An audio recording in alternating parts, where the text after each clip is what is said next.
Thank you so much for staying with us. An assessment of the Buhari government in 2 years. Mr. Femi Adeshina was talking to us about the health of the president. The question is, what exactly is wrong with the president? Nigerians want to know. Can you tell us? I have said this many times and I say it again. The Hippocratic oath, which doctors swear to, tells them that not even them can reveal what is wrong with a patient.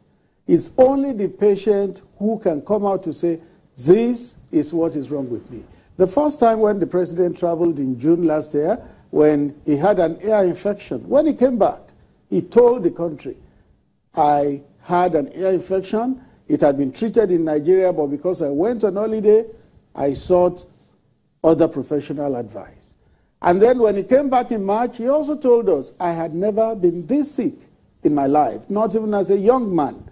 So it's within the president's right, if he wants to go further, to tell the country that this is exactly what ails me. Okay. Do you know when he will return to the country? Do you know what time? Do you know when he is returning?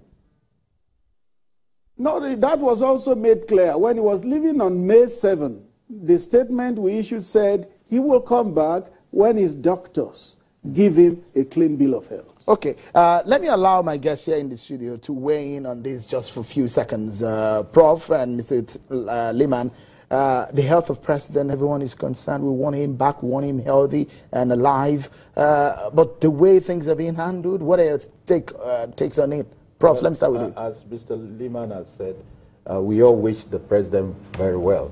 But constitutionally, it's the right of every Nigerian to know about the state of health of the person we voted for. I think Mr. Adeshina's quoting of the Hippocratic oath ignores the constitutional position that the president occupies. The president's health is a matter that we as Nigerians are entitled to know about. It shouldn't be a subject of such secrecy that it's only a Hippocratic oath that will solve it. It's a constitutional matter. Right. But you know, we are in Africa, and within Africa, such matters can be treated in an African manner of secrecy. So that's part of it. Let's quickly deal with the issue of economy, shall we? Quickly, the country entered into recession in 2015 when this government took power. Some people will say it took the government 6 months to be able to put up a cabinet. That's perhaps one of the reasons some people will give him, blaming the government for that. But it looks so much that there is a green light. We might be exiting recession maybe in another 3 months or so, in another quarter, when the NBS released another result.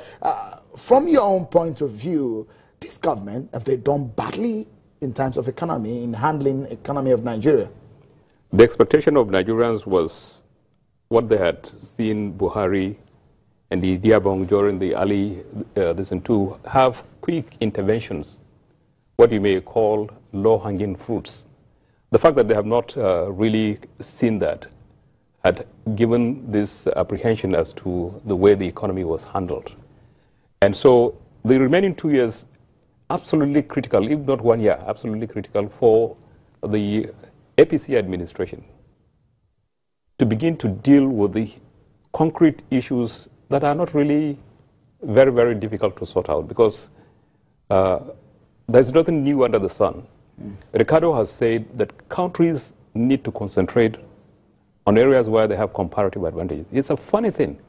It's voodoo economics in Nigeria, where they will tell you to forget about the oil and gas sector and then go into agri, as if that is going to solve the problem. The answer is no. What you do is to optimize your oil and gas, which is where you have your comparative advantage, which is a cash cow, so to say. And that you could do by making life conducive in the South-South, where this product is, which is what Osibanjo has done. And I'm sure in conjunction with the consent of the president, to make sure that you optimize that.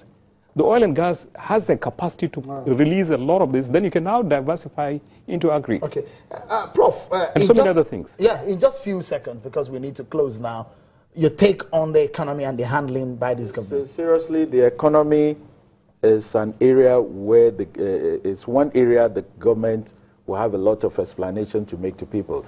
If you look at even the foreign exchange policy, for a long time, you couldn't tell us what was the foreign exchange rate for Nigeria. That tells you policy error. There's something wrong with that policy.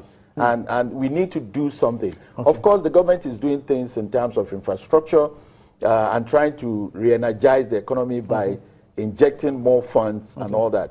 But international recession, local recession, we need vibrant policies that will take us out of the woods. Let me allow Mr. Adeshina in 30 seconds to give his closing statement on the issue of economy, especially. Just in 30 seconds, Mr. Mr. Adeshina. Mr. Adeshina, we are closing. What is the hope of Nigeria and of this government?